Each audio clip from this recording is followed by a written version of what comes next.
Bonjour à toutes et à tous, vous écoutez Cinécast, le podcast qui chaque semaine vous recommande des films à voir au cinéma, en streaming ou en VOD, pardon.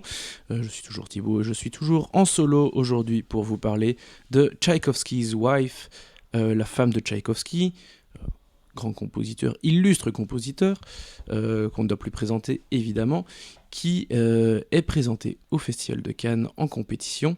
Alors, Tchaïkovsky's Wife, c'est un film de Kirill Serebrennikov, réalisateur que vous connaissez peut-être, parce qu'il a réalisé notamment L'étudiant, le disciple, pardon, en français, c'est The Student en anglais.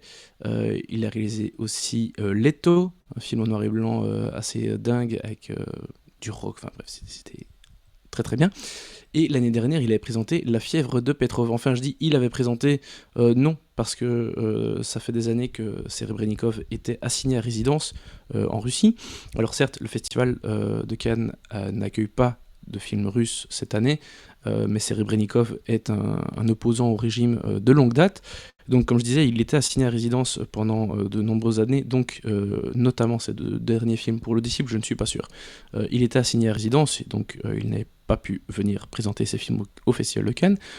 Mais voilà, il est sorti du pays, maintenant il habite à Berlin, et donc il était ici à Cannes pour venir présenter Tchaïkovsky's Wife, son nouveau film. Alors, tout est dans le titre, hein, on va pas se mentir, ça parle donc de l'épouse de Tchaïkovsky.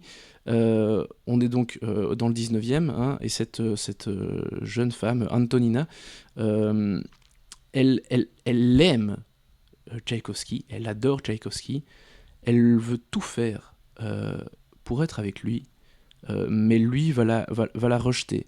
Et malgré tout, elle va vraiment tout faire pour rester avec lui.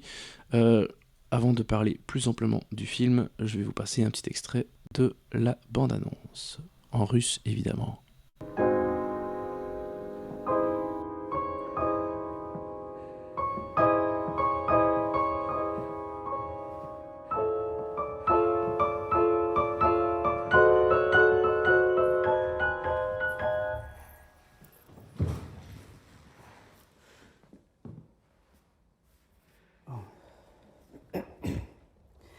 Нам сегодня нужно портрет сделать.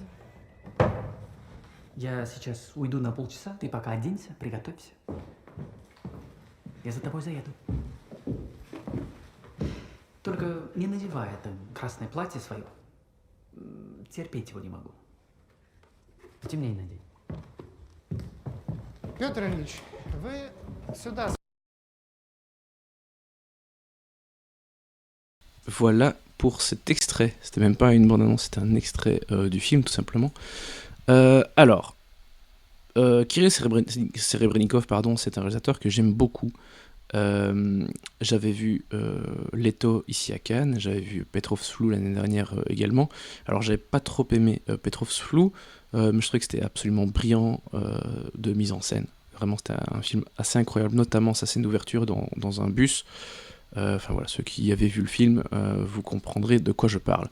Je n'avais pas vu Le Disciple, que j'ai rattrapé il y a pas longtemps, un petit peu avant le festival, qui est aussi un film brillantissime. Vraiment, c'est un grand film, et je pense même que c'est sans doute son meilleur des trois précédents, enfin en tout cas de ces trois-là, Le Disciple, Leto et Petrov's Flou. Alors, la femme de Tchaïkovsky, voilà, le synopsis dont j'ai parlé dit déjà pas mal de choses de ce qui se passe dans le film,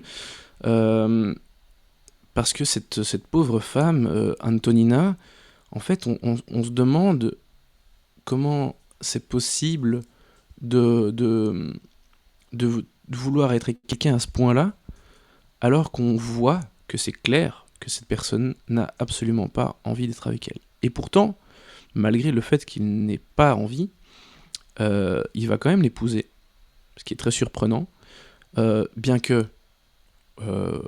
bon, je vais pas en parler, je pensais que c'était assez connu, cette chose-là, cet aspect-là de la vie de Tchaïkovsky, mais visiblement pas, on m'a fait la remarque tout à l'heure, donc je vais pas aller trop loin, mais c'est surprenant oui et non, dans le sens où on comprend quand même que c'est un mariage un peu de façade, et un mariage un peu financier, parce qu'on lui promet une dot qui est quand même plutôt pas dégueulasse, et malgré le compositeur de talent que c'est, il a besoin de sous-sous, le pauvre Piotr.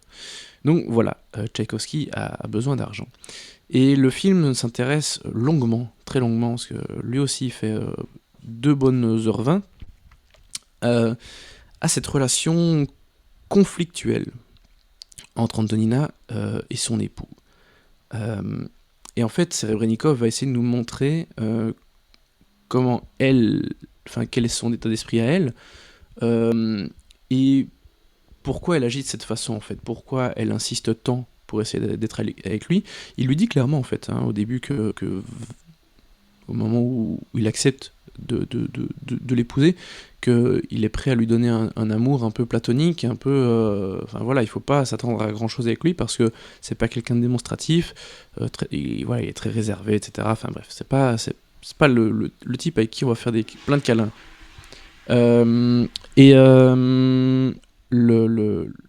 Le film s'intéresse à ça et c'est très intéressant, c'est même la partie la plus intéressante parce que personnellement, je ne comprends pas le personnage d'Antonina. J'ai vraiment beaucoup de mal à aller dans son sens. Alors j'ai de l'empathie pour elle parce que c'est pas facile ce qu'elle traverse, hein, vraiment. Il est pas Tchaïkovski, il n'est vraiment pas.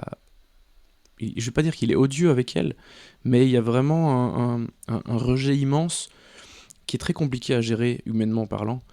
Malgré toutes les conditions et les avertissements qu'elle pouvait avoir, ça reste quand même très compliqué d'avoir ce type de relation.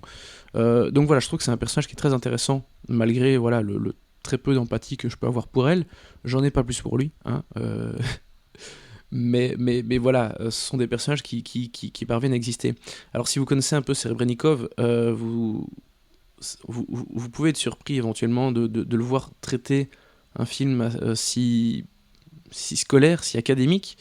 Voilà, un biopic, alors je sais pas quelle est la part exacte entre la vérité et la part un peu plus fictive, improvisée, mais voilà, on est quand même dans quelque chose de plutôt biopic, où il laisse énormément de place à ses comédiens, hein, qui sont tous les deux fantastiques.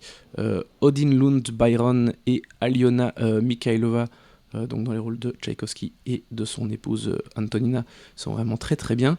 Mais malgré ce classicisme apparent, voilà, dans le fait de faire un biopic, et donc c'est quand même compliqué d'aller dans une certaine folie à laquelle Serebrennikov nous a habitués, il parvient quand même à avoir des moments de fulgurance où il y a des espèces un peu de clips comme ça, mais avec beaucoup d'élégance, beaucoup de virtuosité, ça voltige dans tous les sens, avec la caméra qui bouge vraiment beaucoup. Gros travail sur la photographie, tout le temps, mais surtout dans ces moments de fulgurance.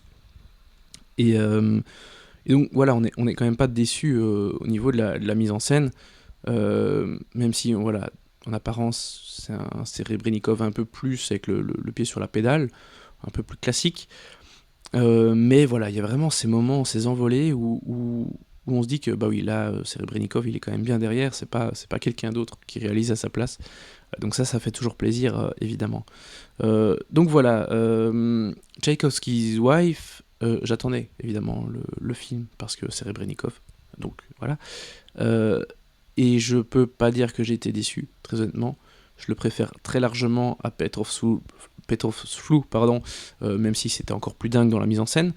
Mais ici, au moins, j'ai compris quelque chose, parce que Petrov's Flou, vraiment, j'ai dû m'accrocher, et j'étais très très fatigué ce jour-là, donc ça n'avait pas aidé. Mais ici, vraiment, je trouve que malgré ce classicisme un peu plus, voilà, ce côté un peu plus académique, il livre quelque chose de nickel. Vraiment, c'est très propre. C'est quand même assez fou aussi, mine de rien, par moment. Donc voilà, je trouve que Serebrennikov a fait un très très bon travail avec ce Tchaïkovski's Wife.